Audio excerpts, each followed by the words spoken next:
कहीं राहत घुली बारिश, कहीं आफत घुली बारिश, कहीं सांस लेने का मौका दे रही है, कहीं एक एक सांस के लिए संघर्ष करना पड़ रहा है। कहीं जिंदगी को पटरी पर बनाए रखने की मोहलत दे रही है और कहीं मानो मोहलत देने का इरादा तक नहीं दिखाती। तो पूछे कैसे, पानी रे पानी तेरा रंग कैसा। नमस्कार, आपके साथ मैं हूं स्वप्निल। बारिश की बधाइयों से शुरुआत हुई थी, कई इलाके जश्न में डूब गए, पर जैसे जैसे बारिश बढ़ी माथे पर चिंता की लकीरें आनी शुरू हो गई। कहीं बारिश के साथ आंसू बहने लगे, कहीं गाड़ियां, कहीं लोग। प्रशासन को इससे क्या कि उनकी पोल खुल गई, क्योंकि ये तो हर साल बार बार खुलती है। मासिक सैलरी उनके अकाउंट में आ जाती है, पर वो दूसरों के लिए जिंदगी को पटरी पर लाना, बनाए रखना एक जंग बन चुका है। आज मेरे सहयोगी इसी संघर्ष की तस्वीरों के साथ लाइव जुड़ेंगे और आपको रूबरू कराएंगे। मैं सबसे पहले सहयोगी अंकित सिंह के पास जा रहा हूं। आपको यूपी लिए चल रहा हूं, कानपुर, जहां पर अंकित सिंह मौजूद हैं और वहां पर किस तरह की परिस्थितियां हैं वो आपको बताएंगे। अंकित, क्या तस्वीरें दिखा सकते हैं आप, किस तरह के हालात हैं? बिल्कुल, अगर बात की जाए कानपुर की और उत्तर प्रदेश की, तो उत्तर प्रदेश में जो मौसम है वो लगातार जो है वो बारिश हो रही है, जिसके चलते जो पश्चिमी उत्तर प्रदेश है वहाँ पर अलर्ट जारी किया गया है। लगातार जो बारिश है वो होती जा रही है, जिसके चलते नदियाँ जो है वो तूफान पर हैं। और अगर बात की जाए तो इस समय पर यमुना नदी और पांडु नदी, इन दो नदियों का जो उफान है उसके चलते कई ऐसे इलाके हैं जो जलमग्न हो गए हैं। कहीं तो आलम ये है कि पूरे के पूरे गाँव जो हैं वो बाढ़ की चपेट में जो है वो आ चुके हैं। फिलहाल प्रशासन की तरफ से लगातार जो है वो मॉनिटराइजेशन किया जा रहा है, अधिकारियों को दिशा निर्देश दिए गए हैं।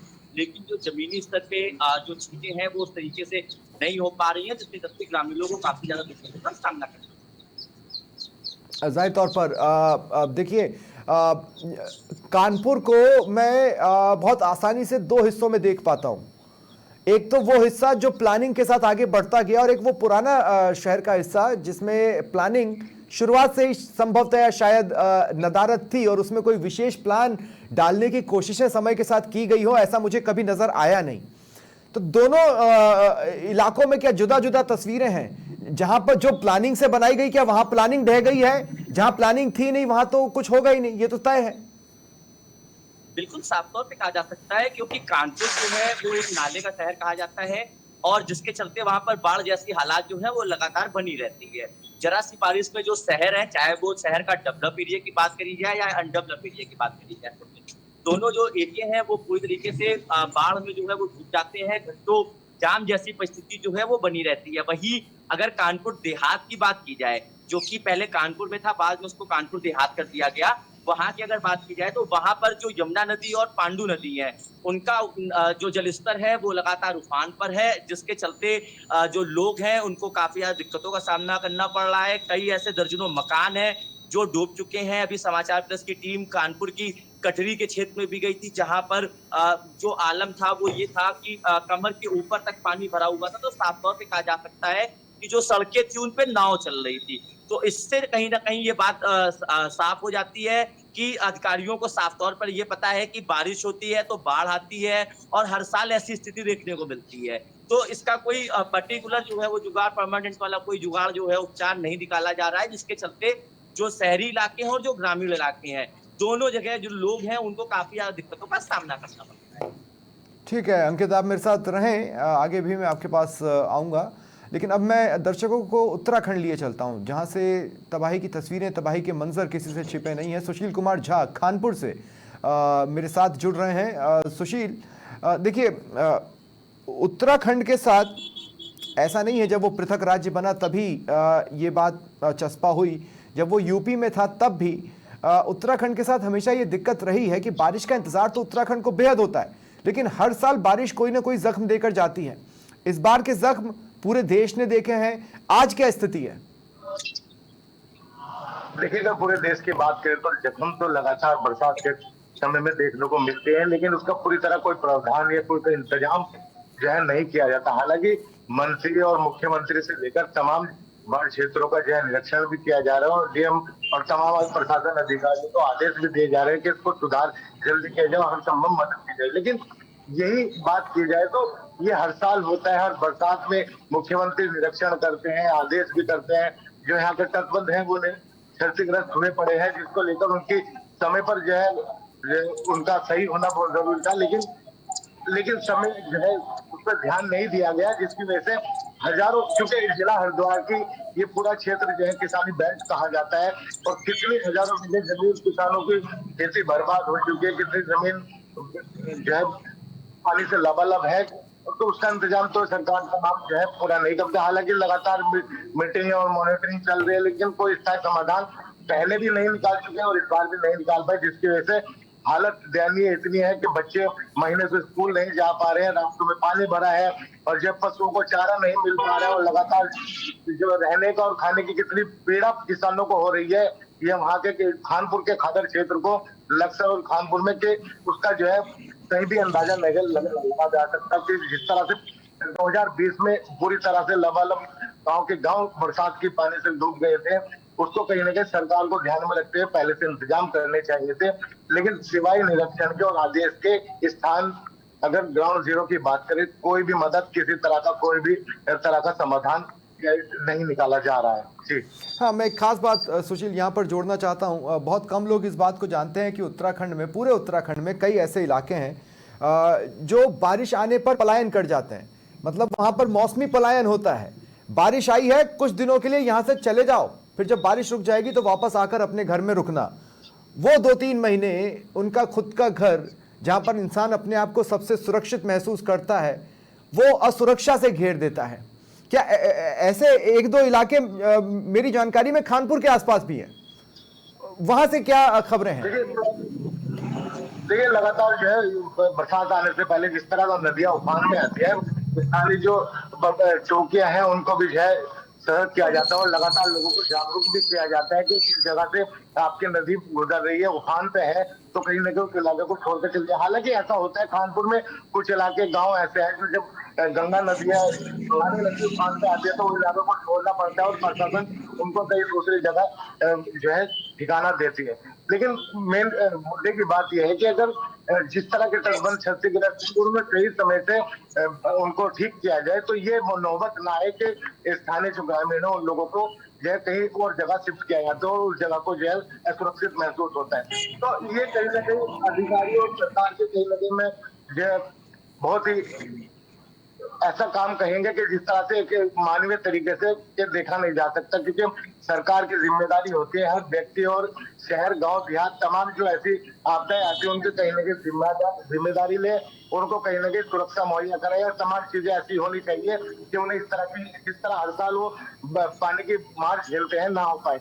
लेकिन कहीं भी किसी तरह से कोई नजर नहीं आता। खाली निरीक्षण और तमाम अधिकारी चयन करते तो नजर आते हैं, लेकिन ऐसी कोई सुविधा ग्रामीणों को नहीं मिल पा रही है, जिससे वो उम्मीद यही लगाते हैं कि जिस तरह से इस बार और अगले साल भी शायद यही होगा, क्योंकि हर साल यही होता है, और उम्मीद बिल्कुल ग्रामीणों ने छोड़ दी है कि सरकार की तरफ से कोई भी उनको मदद मिल सकती है।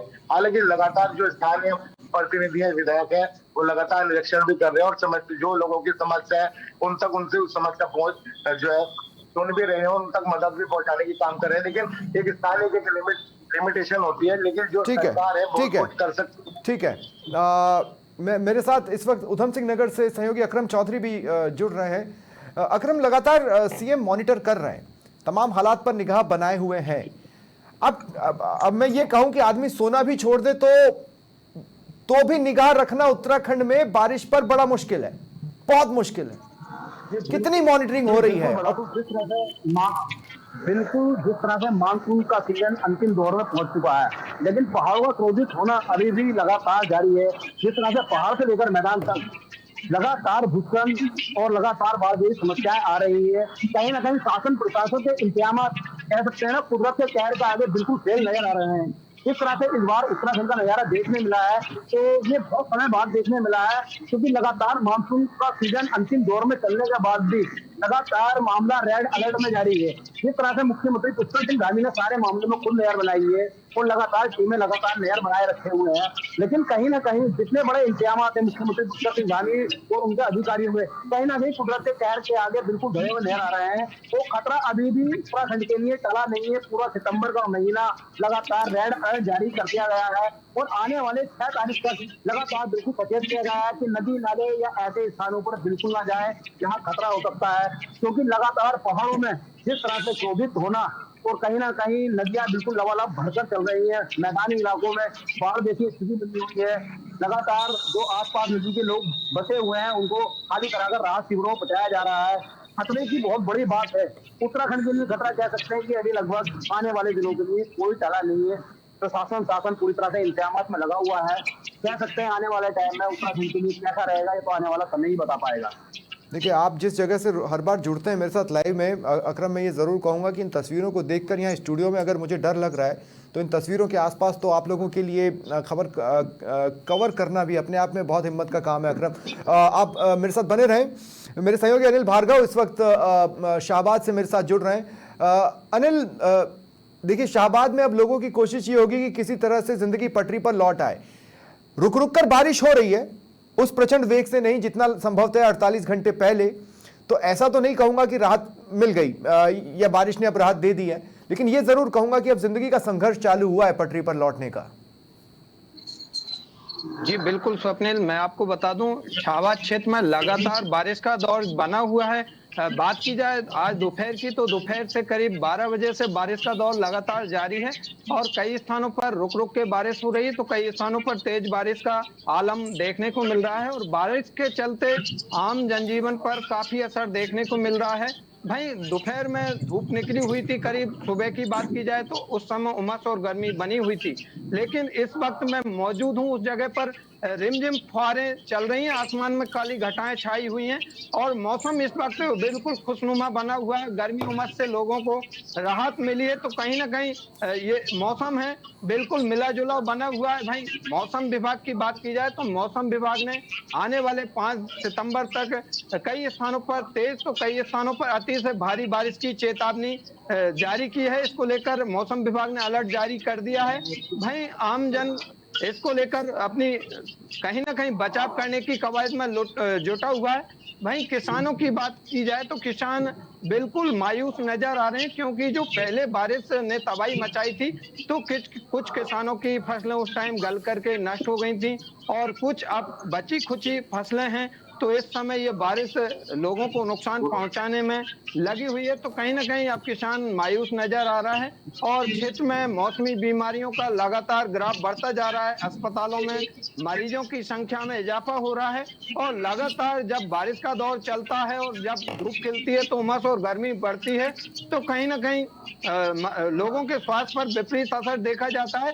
तो ऐसे में लोग सर्दी जुकाम बुखार वायरल जैसी बीमारियों के गिरफ्त में आते जा रहे हैं। ऐसे में अस्पतालों में मरीजों की संख्या में इजाफा हो रहा है और अस्पतालों में ओपीडी में मरीजों की संख्या बढ़ती जा रही है। तो ऐसे में चिकित्सा विभाग की बात की जाए तो अस्पतालों में डॉक्टरों के पास देखते हैं डॉक्टर नहीं है, समय पर मरीजों को उपचार नहीं मिल पा रहा है तो ऐसे में मरीजों को काफी परेशानियों से जूझना पड़ रहा है और ऐसे में मरीज बीमार लोग हैं झोला छाप डॉक्टरों के पास अपना इलाज कराने के लिए पहुंच रहे हैं तो कहीं गरीब मजलूम वर्ग के लोग हैं तो वो काफी इलाज के अभाव में परेशान नजर आ रहे हैं। ऐसे में बीमारी के चलते कई लोग अकाल मौत के शिकार भी हो रहे हैं। मैं आपको बता दूं बीते दिनों शाहबाद क्षेत्र में उल्टी दस्त का प्रकोप देखा गया था जिसमें 2 लोगों की मौत हुई थी और दर्जनों लोग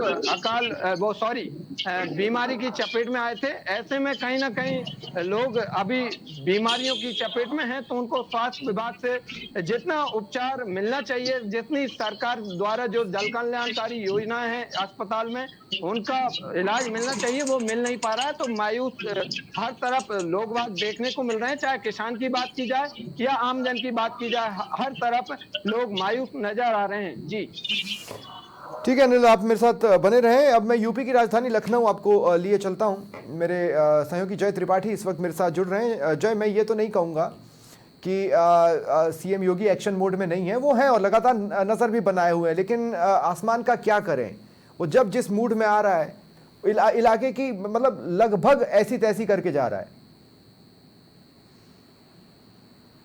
बिल्कुल, आपको बताना चाहेंगे स्वप्निल कि जिस तरीके से अगर बात करें मुख्यमंत्री योगी आदित्यनाथ की लगातार जागरूकता तो दिखाई पड़ रही, लेकिन इंद्रदेव से कोई भी जीत नहीं सकता है। तो इंद्रदेव कब प्रकट हो जाए, किस तरह की बारिश कर दें वो अलग चीज है।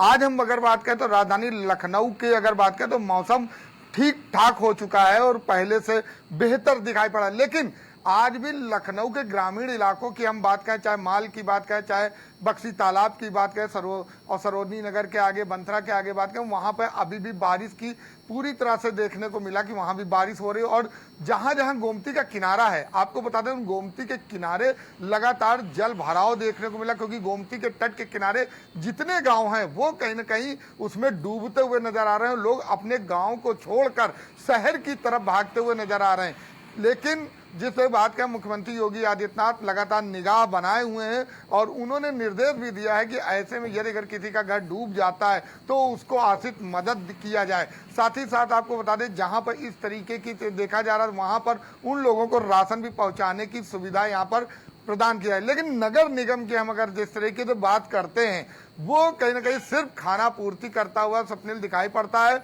उसके अलावा कुछ भी नहीं। अब जब राजधानी लखनऊ में बारिश होती तो जगह जगह सीवर खुले हुए हैं, कहीं गड्ढे हैं, उसमें आप देख सकते हैं आए दिन जल भराव जब होता है तो उसमें जब पानी भर जाता है तो कई लोगों की मौत की भी कहीं न कहीं आशंका होती है और लोगों की मौत की खबरें भी हम लोग को मिलते हुए नजर आते हैं। जो कार्य नगर निगम को कहीं कहीं पूरी संयुक्ता के साथ करना चाहिए वो दिखाई नहीं पड़ रहा। हालांकि मुख्यमंत्री योगी आदित्यनाथ की हम बात करें वो जितना भी जागरूक हों, लेकिन उनके अधिकारी उतना ही कहीं ना कहीं केवल दिखावा करते हैं और कहीं ना कहीं कार्रवाई करते हुए नजर आते हैं। राजधानी लखनऊ सबसे मेन ये उत्तर प्रदेश का मेन जगह माना जाता है। यदि यहाँ से ही सारे निर्देश निकलते हैं, यहीं से सारे आला अधिकारियों को कहीं ना कहीं जिस तरीके निर्देश उसका पालन करना होता है। लेकिन जब आप देख सकते हैं लखनऊ में यह हालात हैं कि जो निर्देश दिए जाते हैं उन निर्देशों का पालन नहीं होता है, तो अन्य हम उत्तर प्रदेश के जो जिले हैं उनकी क्या बात करें। आपको बता दें जो ये बारिश हुई है स्वप्निल, इससे अब डेंगू कहीं ना कहीं बढ़ने वाला है। सितंबर में जिस तरह से लगातार हर बार डेंगू बढ़ता है, इस बार भी डेंगू के मरीज ज्यादा मिलने वाले। अस्पतालों की अगर बात करें, स्वास्थ्य चिकित्सा की बात किया जाए तो कहीं ना कहीं वहां पर निर्देश दे दिए गए हैं कि जिस तरह के हालात हैं और बारिश है, इससे जो बीमारियां हैं बीमारियों का आवागमन बढ़ेगा, इसके लिए पहले से ही वहां पर कहीं ना कहीं व्यवस्था कर ली जाए। लेकिन स्वास्थ्य चिकित्सा की अगर हम बात करें तो व्यवस्था के नाम पर तो पूरी तरह से व्यवस्थित करते हैं, लेकिन स्वास्थ्य चिकित्सा कहीं ना कहीं ढोल पोल है और वो भी व्यवस्था के नाम पर कागजी कार्रवाई ही पूरी कर रही। तो उत्तर प्रदेश अगर बात करें तो राम भरोसे है और मुख्यमंत्री योगी आदित्यनाथ के केवल निर्देश हैं और उन निर्देशों का अगर हम जमीन पे देखें तो जमीन पे पालन होता हुआ नहीं। लेकिन एक खास बात है जय, मैंने इस बार महसूस किया कि यूपी की सियासी तपिश इस बारिश को भाप नहीं बना रही है। आप मेरा इशारा समझ सकते हैं? बिल्कुल बिल्कुल। देखिए उत्तर प्रदेश के लखनऊ की बात करें तो यहाँ जो सियासी गर्माहट है वो कहीं ना कहीं अलग तरीके की दिखाई पड़ती है। हाँ। ऐसे में जो बारिश है, जो मुख्य मुद्दे हैं, जो जिन चीजों पर ध्यान देना चाहिए शायद उस पर कहीं पर किसी तरीके से ध्यान नहीं जा रहा। सारी जो गर्माहट की बात हम करते हैं वो सारी गर्माहट राजनीतिक में दिखाई पड़ रही, लेकिन जो चीजें हैं, जिन चीजों पर धरातल पर चिंता करना चाहिए, जो बारिश के लेकर जिन चीजों पर कहीं ना कहीं अगर बात करें तो अधिकारियों को ध्यान और बात करें लोग पहुंच रहे हैं। ठीक है जय, मैं आगे आपके पास आने की कोशिश करूंगा। एक इलाका और बच रहा है जहां पर मेरे सहयोगी मेरा इंतजार कर रहे हैं। अखिलेश शर्मा खेड़ली से मेरे साथ जुड़ रहे हैं। अखिलेश, क्या तस्वीरें आप दिखा पाएंगे और किस तरह से जिंदगी पटरी पर लौटने के लिए जंग से गुजर रही है, संघर्ष कर रही है? मैं बताना चाहूंगा कि आज मैं भी बारिश से बचने के लिए छायादार स्थान पर छाया और ऊँट लेके खड़ा हुआ हूँ, क्योंकि लगातार 4 दिन से खेड़ली तकरीबन क्षेत्र में बारिश का दौर जारी है। अभी भी बूंदाबांदी का दौर जारी है। इस कारण मैं यहाँ खड़ा हुआ हूँ। मैं आपको बताना चाहूंगा कि इतनी बड़ी शर्मनाक तस्वीरों से मैंने रूबरू कल कराया था कि एक बालिका जहाँ सरकार के दावे पे सरेआम खेल खेलती हुई मैंने तस्वीरें साझा की थी कि एक बालिका को सांप द्वारा खा लिया जाता है। जब उसका दाह संस्कार किया जाता है तो दाह संस्कार के लिए संस्थान में कोई स्विमिंग पूल वगैरह की व्यवस्था नहीं थी। ग्रामीण ने भारी बारिश के बीच शाम कर इस बालिका का दाह संस्कार किया और सबकी आंखें नम थी। लोगों में आक्रोश था और जो दावे के कास्ते किए जाते हैं सरकार द्वारा उनकी खेल खेल दी थी, क्योंकि एक बालिका जिसके साथ ऐसा हादसा किसने किया और साथ में सरकार के ये दावे थे कि हम विकास करेंगे, तो संस्थान के में विकास नहीं हो सकता तो विकास कहाँ होगा। वहीं जब आक्रोश जनप्रतिनिधियों के प्रति सांसद विधायक वहाँ के जो स्थानीय सरपंच है लक्ष्मी मीणा, उसके खिलाफ भी लोगों में आक्रोश था, क्योंकि वो सरपंच इसी काम का था। जिस समय बच्ची की चिता जल रही थी, बार बार बारिश के कारण तेज हवा थी, तो वो चिता बुझ ही नहीं थी, तो लोगों की आंखें एकदम नम हो गई। लेकिन जिम्मेदारों की आंखें कर्म से नहीं झुकी। मैं बताना चाहूंगा कि इस समय खेली क्षेत्र में सरकारी अधिकारी, जिम्मेदार अधिकारी केवल ऑफिसों में बैठकर मॉनिटरिंग कर रहे हैं, वो फील्ड में नहीं उतर रहे, फील्ड में उतर कर नहीं देख रहे कि जनता और ग्रामीण क्षेत्र में क्या हालात है, ये किस तरीके से इस बारिश में जूझ रहे हैं। मैं बताना चाहूंगा आपको कि मजदूर वर्ग पर इस बारिश का पूरा असर पड़ा है। मजदूरों को मजदूरी करने नहीं जा सकते क्योंकि बारिश है, काम है, जैसे छोटे छोटे डेली मजदूरी बारिश से परेशान है। ठीक है अखिलेश, अकरम कुछ इशारा कर रहे हैं, कुछ बताना चाह रहे हैं, कोई खास जानकारी शायद उनके पास पहुंची है। जी अकरम। जी बिल्कुल बता दूं, जिस तरह से उत्तराखंड में लगातार बारिश चल रही है, आज रामनगर के क्षेत्र कुपम गांव में कुछ तस्वीरें भयावह करने वाली दिखाई दी है, जिसमें गांव के पत्तों की तरह मकान ढह चुके हैं और लगातार उत्तराखंड में बोल्डरों की बारिश कहीं ना कहीं दिखाई दे रही है। आए दिन घटनाएं दिखाई दे रही है। हमारे साथ स्थानीय लोग हैं बात करने के लिए बारिश के बारे में, किस तरह से बारिश का असर पड़ रहा है उत्तराखंड और आपकी दिनचर्या पर। देखिए अकरम जी, मैं बताऊं, लगातार जो अगर देखा जाए तो इस बार मौसम विभाग के जो आंकड़े हैं वो लगातार सटीक साबित हो रहे हैं कि जिस प्रकार के मौसम विभाग द्वारा अलर्ट जारी किया जा रहा है या मानसून को लेकर जो जानकारी दी जा रही है, तो कहीं ना कहीं मौसम विभाग की जो जानकारी है वो लगातार सटीक साबित हो रही है।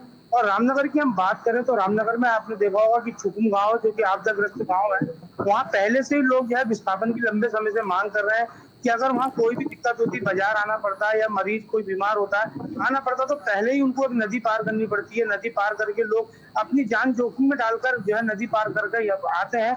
और इस समय जो बरसात का कहर है, तो इस समय पूरी तरह उनका संपर्क बाजार से जहाँ एक और कट गया तो रिश्तेदारों से भी कट चुका है। और अभी जहाँ आप बिल्कुल जिस तरह से स्थानीय निवासी का कहना है कि छुपम गांव का दर्द इतना बढ़ चुका है कि लोगों के मकान साथ की पत्ते की तरह ढह गए हैं और लगातार उत्तराखंड को इस साल भी वो दर्द मिला है जो साल दर साल दर्द मिल रहा है। लेकिन कहर अभी भी उत्तराखंड में बाकी है और आने वाले जो 6 सितंबर तक। ठीक है, बहुत बहुत शुक्रिया आप तमाम सहयोगियों का इन तमाम तस्वीरों के लिए और ये तमाम ग्राउंड जीरो से हालात सभी को दिखाने के लिए। फिलहाल इतना ही, नमस्कार।